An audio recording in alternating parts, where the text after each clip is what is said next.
Notre invité de la semaine sur Radio CHU est aujourd'hui Mathieu Rouvert. Bonjour monsieur. Bonjour. Monsieur, vous êtes vice-président du conseil départemental et vous êtes conseiller municipal à la mairie de Bordeaux.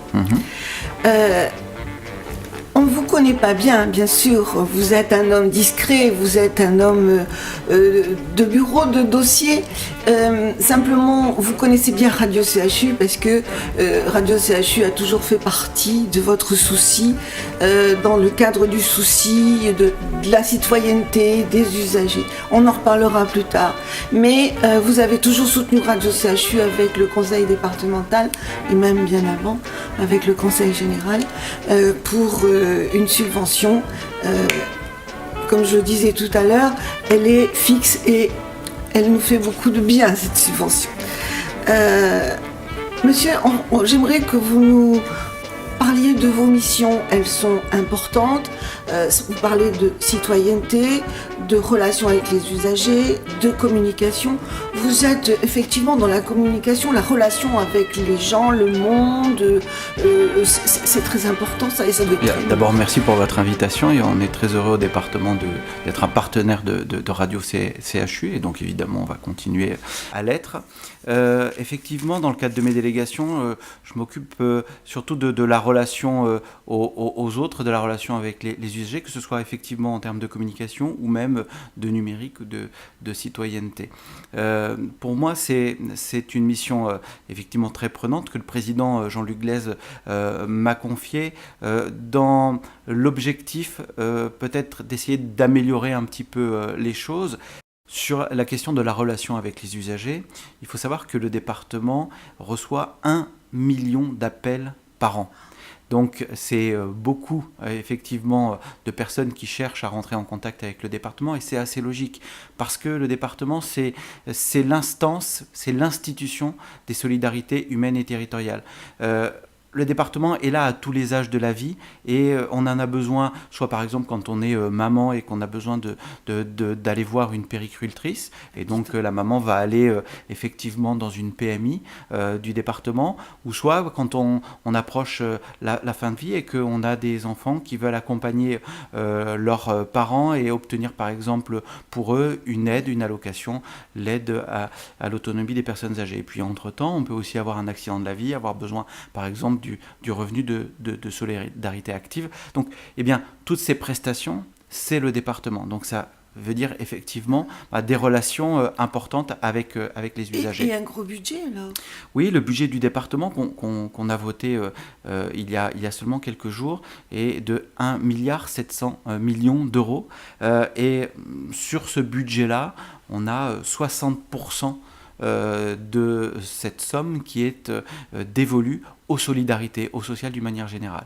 Le reste, c'est les équipements, c'est les collèges. Il faut savoir que le département, effectivement, gère les collèges, mais c'est aussi les pompiers. On le sait moins, mais c'est le département qui est le plus gros financeur du centre départemental d'incendie et de secours. SDIS, voilà, du service SDIS. départemental. Voilà, exactement. Donc, si vous voulez, c'est beaucoup de travail au département. Et mon rôle, il est essayer d'améliorer les relations avec les usagers, de faire en sorte, par exemple, qu'une personne qui cherche à contacter le département puisse trouver une réponse rapidement. C'est pas toujours simple et on a encore beaucoup de travail à faire, notamment sur la question de l'accueil des téléphoniques ou physiques des personnes en situation de handicap. Et c'est également le cas, ce travail à faire pour les personnes qui souhaitent rédiger un dossier d'APA pour les personnes âgées. Donc on a beaucoup de travail, mais on a aussi tenté, je pense, avec succès, d'améliorer certaines choses. La question aussi du numérique est très importante. Pour deux raisons. D'abord parce qu'on ne veut pas de Gironde à deux vitesses, c'est-à-dire que vous savez que les opérateurs privés ont décidé d'investir sur leurs fonds propres sur la métropole. Et sur le reste du département, mais ça concerne quand même la moitié de la population de la Gironde, ils ont dit non, on n'y va pas, ce n'est pas suffisamment rentable. Donc on a une situation où sur la métropole, on pouvait avoir le très haut débit, voire du débit, et sur le reste du département, ce n'était pas le cas. Donc ça nous a quand même beaucoup posé de questions. Et le département, avec les communautés de communes, ont tenté une expérience. On dit, puisque les opérateurs privés ne viennent pas, eh bien on va le faire nous-mêmes. Et c'est de ça dont j'ai la charge au département, c'est de construire un réseau public de fibre optique. qu'on va ensuite louer aux fournisseurs d'accès à Internet, mais pour faire en sorte qu'une personne qui habite à l'Espar, par exemple, ait les mêmes droits au très haut débit qu'une personne qui habite à Bordeaux. Voilà, on est en train de lancer ça. C'est un projet à 700 millions d'euros quasiment, donc c'est vraiment un très gros projet. Ça occupe pas mal mes journées. Mais ça veut dire aussi que vous répondez à un besoin, puisque maintenant tout est numérique. Les dossiers sont numériques, les factures sont numériques. Effectivement, il y a à la fois répondre à ce besoin-là. Effectivement, l'État vous demande par exemple de remplir votre déclaration d'impôt en ligne. La moindre des choses, c'est que vous puissiez accéder à Internet. Et puis, c'est le deuxième aspect dont je voulais parler, c'est qu'il ne suffit pas d'avoir la fibre pour se servir d'Internet, parce qu'on sait qu'à peu près 20% des personnes sont en situation d'illectronisme, si vous voulez, c'est-à-dire qu'elles sont éloignées du numérique, et ça renforce encore certaines fractures, notamment dans l'accès aux droits. On s'est rendu compte, et ça nous a beaucoup interpellés, que lorsqu'on mettait nos dossiers d'aide, vous savez, le département propose aux familles modestes une aide pour les collégiens. Mais lorsqu'on a dématérialisé cette aide, on s'est rendu compte que près de 15 à 20% des parents ne demandaient plus cette aide. Non pas parce qu'ils n'en avaient pas besoin, mais parce que Internet était une barrière. Donc il a fallu trouver des solutions. Et donc c'est ce qu'on travaille autour de l'inclusion numérique. Et vous me montrez cet article de presse, effectivement, qui revient sur les journées que nous avons tenues, les journées des solidarités numériques, qui a réuni en fait l'ensemble des acteurs du champ social, du champ du numérique, pour réfléchir à comment on fait pour que des personnes qui sont éloignées d'Internet puissent s'en rapprocher et puissent en bénéficier.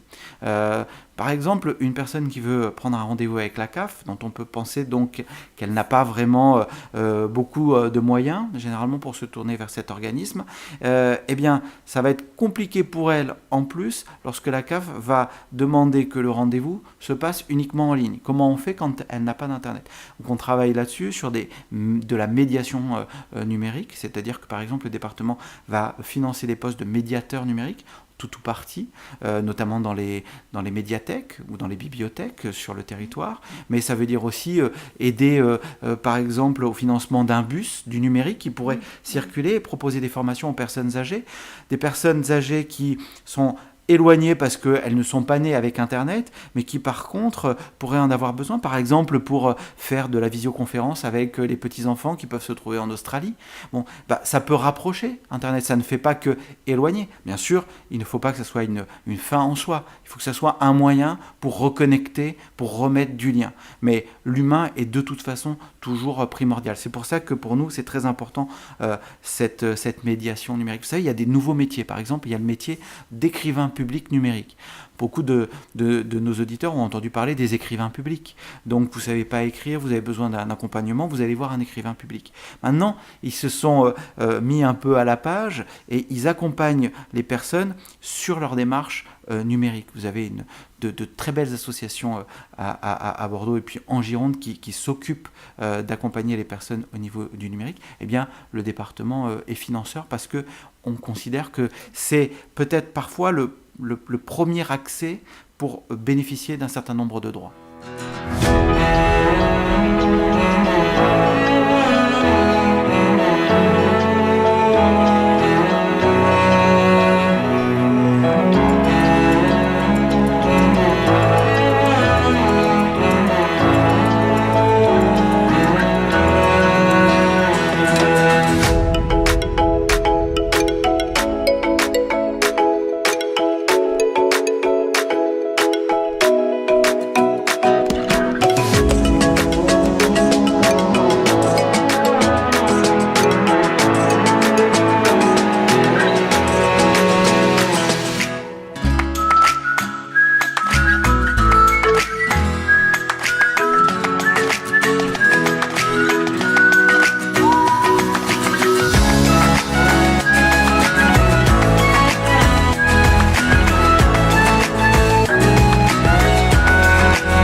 Radio CHU dans l'émission L'invité de la semaine et je reçois Monsieur Mathieu Rouvert qui est donc vice-président du conseil départemental et conseiller municipal de Bordeaux.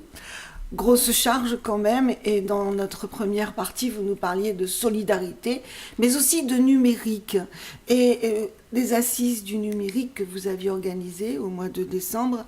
Est-ce qu'il existe une charte départementale pour le numérique? Comment ça se passe? Est-ce qu'on, comme ça, n'importe qui peut venir ou il y a des applications?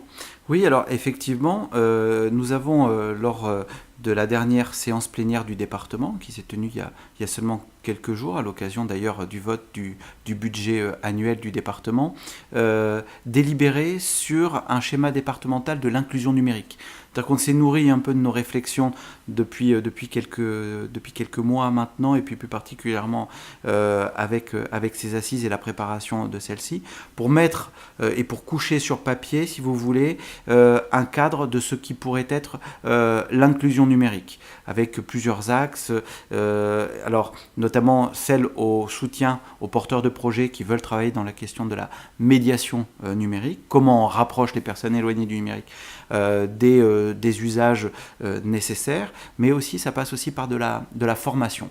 Je vais vous donner un exemple. Vous savez, le département a beaucoup de travailleurs sociaux, puisque, comme je le disais tout à l'heure, c'est l'institution des solidarités humaines et territoriales. Donc on a des maisons départementales de la solidarité et de l'insertion sur l'ensemble du département. Donc on a beaucoup de travailleurs sociaux, d'assistantes sociales, d'assistants sociaux, et si vous voulez, ils se trouvent de plus en plus confrontés à des personnes qui n'ont quasiment pas de vie numérique. Or, maintenant, le compte en banque est en ligne. Pour choisir ses heures pleines ou ses heures creuses de son fournisseur d'électricité, ça se passe en ligne. Je le disais tout à l'heure, pour avoir un rendez-vous avec la CAF, ça se passe en ligne.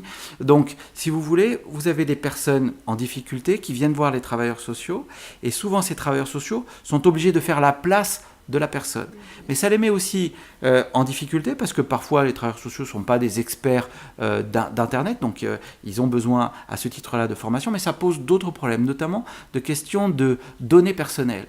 Imaginez quelqu'un qui vient vous voir et vous faites pour lui, c'est-à-dire vous avez accès à son compte bancaire, vous avez accès à toute sa vie en réalité, même si c'est une vie numérique, elle reflète une vie réelle. Et on a des travailleurs sociaux qui se trouvent en difficulté avec ça. Comment voulez-vous être responsable de toute la vie d'une personne? Alors, je vais même vous dire, puisqu'on sommes dans un hôpital, il y a le DMP maintenant, le dossier médical personnalisé, qui est aussi sur un numérisé. Oui, qui est numérisé, mais qui doit être, je pense, alors je ne suis pas un spécialiste, mais je pense que normalement les accès sont limités aux médecins. Aux médecins, et voilà. Il faut donner un code pour aller plus loin, mais quelque part c'est... En tout cas, c'est vrai que la numérisation pose de nombreuses questions. Parfois c'est un vrai outil, c'est vraiment utile, et même dans la plupart des cas. Nous avons comme mission de réfléchir à toutes les situations où c'est plus un obstacle qu'une aide. Et notamment pour ces personnes en difficulté, ça peut être un obstacle. Donc on doit travailler à ce qu'on ne laisse personne au bord de la route de cette révolution numérique. Et donc dans ce schéma des solidarités numériques, on a essayé de poser un certain nombre de choses, notamment, je le disais, la question de la formation, de l'accompagnement au projet, de la co-construction à l'échelle du département de solutions. Quand je dis co-construction, c'est qu'on a un certain nombre de partenaires identifiés avec lesquels on travaille bien.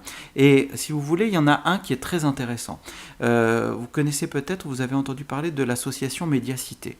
Médiacité, qui travaille dans la question du numérique, a imaginé il y a quelques années, c'est intéressant parce qu'elle est en Gironde, un chèque numérique. Un peu à l'image d'un chèque restaurant, vous avez votre employeur qui vous remet un chèque restaurant et vous pouvez l'utiliser pour aller vous restaurer à midi.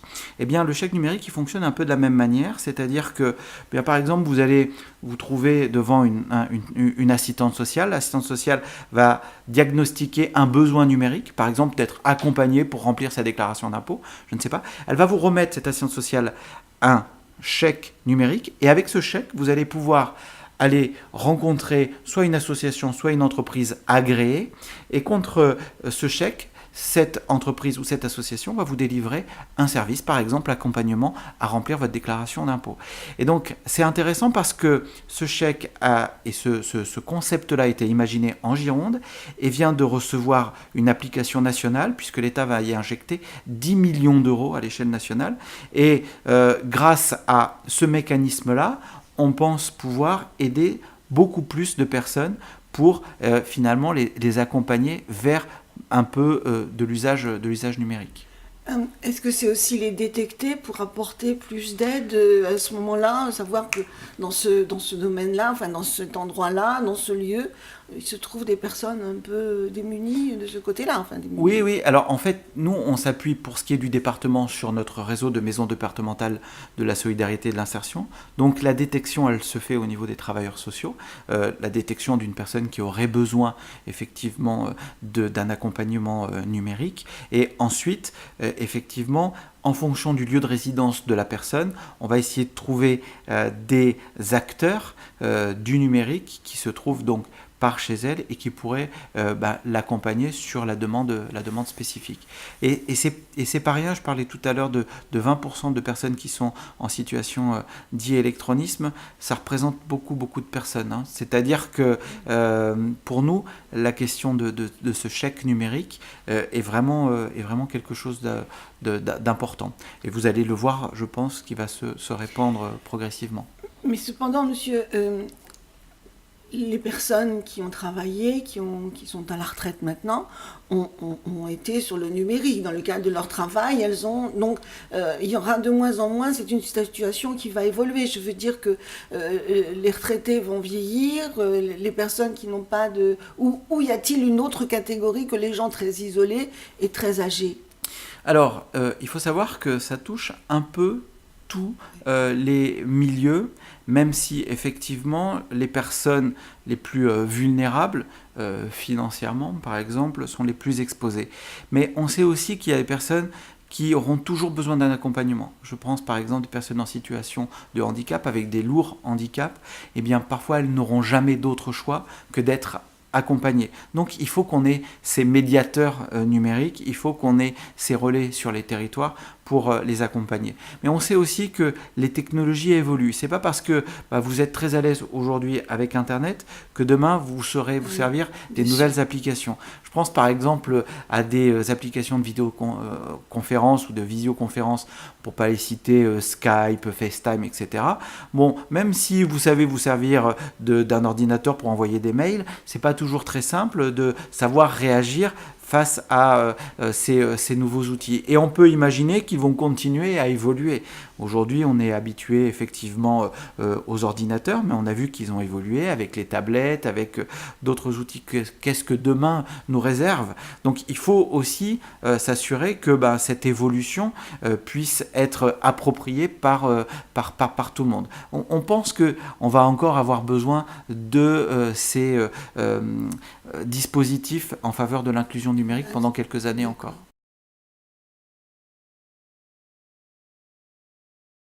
Elle vous décrit dans vos responsabilités départementales, parce que c'est ce que vous êtes proche des gens, vous êtes dans la solidarité, vous êtes dans la citoyenneté, la communication. Oui, vous savez, quand on fait de la politique, il faut aimer les gens, hein, sinon il vaut mieux faire autre chose. Et effectivement, a fortiori quand on est conseiller départemental.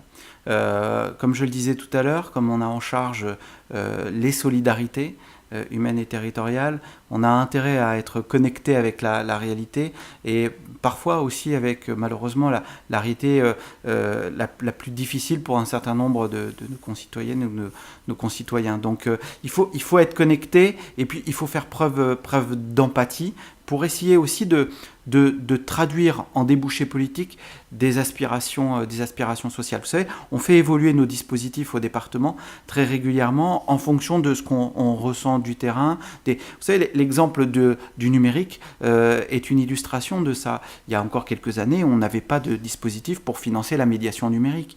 Bon, c'est en se rendant compte, en discutant avec nos partenaires, en étant sur le terrain, qu'il y avait un besoin, qu'on l'a traduit politiquement et qu'on a mis en place, qu'on a voté des règlements d'intervention pour précisément financer cette médiation numérique. Le boulot d'un élu, c'est souvent de rester connecté à la réalité. On n'y arrive pas toujours. Je pense que la démonstration des Gilets jaunes montre que parfois il y a un gap, il y a un écart, un fossé entre la traduction politique et justement ses aspirations sociales et sociétales.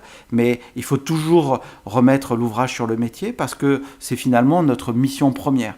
Et effectivement, quand on est conseiller départementaux, et qu'on a en particulier le public des personnes en grande difficulté, il faut être là, attentif à l'autre. C'est ce que nous essayons au département d'être, même si, là encore, comme je le disais tout à l'heure pour les relations avec les usagers, on a du boulot, il faut se remettre en question. Parfois, il faut aussi accepter d'être mis en cause.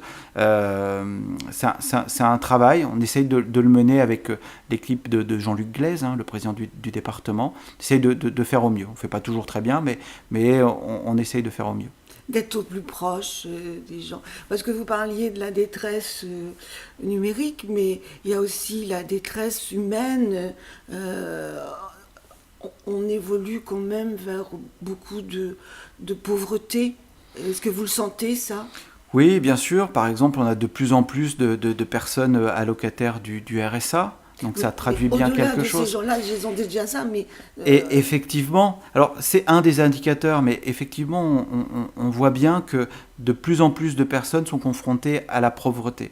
En Gironde, si vous voulez, on parle souvent d'un croissant de pauvreté, si vous voulez, qui part du Médoc, qui va faire évidemment tout l'est du département et qui va aller jusqu'au sud de Gironde. On se rend compte que les personnes d'abord les plus en difficulté sur la métropole sont chassées en quelque sorte parce que financièrement elles ne peuvent pas rester sur ce territoire et on confronte ces territoires pauvres à plus de pauvreté. Donc on a des paupérisations d'espaces périurbains et ruraux extrêmement fortes. Et donc effectivement, nos travailleurs sociaux sur le terrain nous font remonter des situations extrêmement dramatiques qui nous font dire effectivement que la pauvreté avance. Donc notre job, c'est vraiment d'être là et trouver des solutions. C'est pas toujours simple, je le disais tout à l'heure. Dans le contexte actuel, on a des restrictions budgétaires de plus en plus fortes. Donc il faut essayer de trouver, avec les moyens du bord parfois, excusez-moi de le dire comme ça, des solutions. Non pas pour rendre les gens heureux, on sait bien que c'est très compliqué, mais pour essayer de faire en sorte que, pour les personnes dont on parle, ça soit moins compliqué au quotidien. Oui. C'est vrai qu'on vit, on pourrait dire une drôle d'époque.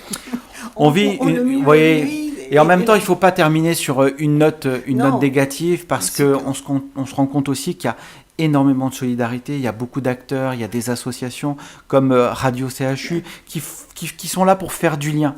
Et c'est pour ça aussi que le département est très attentif à sa relation avec les associations généralistes et puis aussi des associations du monde sportif qui maillent le territoire et qui sont parfois aussi le dernier rempart avant l'isolement total. Donc heureusement qu'on les a, parce que le département ne pourrait pas travailler seul de toute façon sans ces associations. Et c'est aussi une occasion pour moi de remercier l'extraordinaire travail que fait Radio CHU. J'imagine que vous êtes là aussi à apporter un peu de réconfort auprès des patients, auprès du personnel.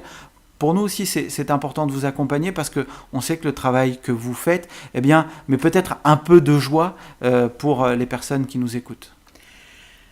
Monsieur Rouvert, merci beaucoup pour ces mots gentils et encourageants surtout. Parce que, et j'ai Pierre, notre technicien, qui nous fait des grands signes et des grands... C'est la fin de notre émission, hélas. Merci pour votre invitation, en tout cas. En tous les cas, nous avons été heureux de vous recevoir. Depuis longtemps, on vous attendait. Merci beaucoup et merci de nous avoir fait découvrir le conseil départemental sous un autre regard, avec un autre regard. C'était très intéressant. Merci beaucoup. Merci à vous. C'était Marie-Thérèse Audineau sur Radio CHU qui recevait Monsieur Mathieu Rouvert, vice-président du conseil départemental et conseiller municipal.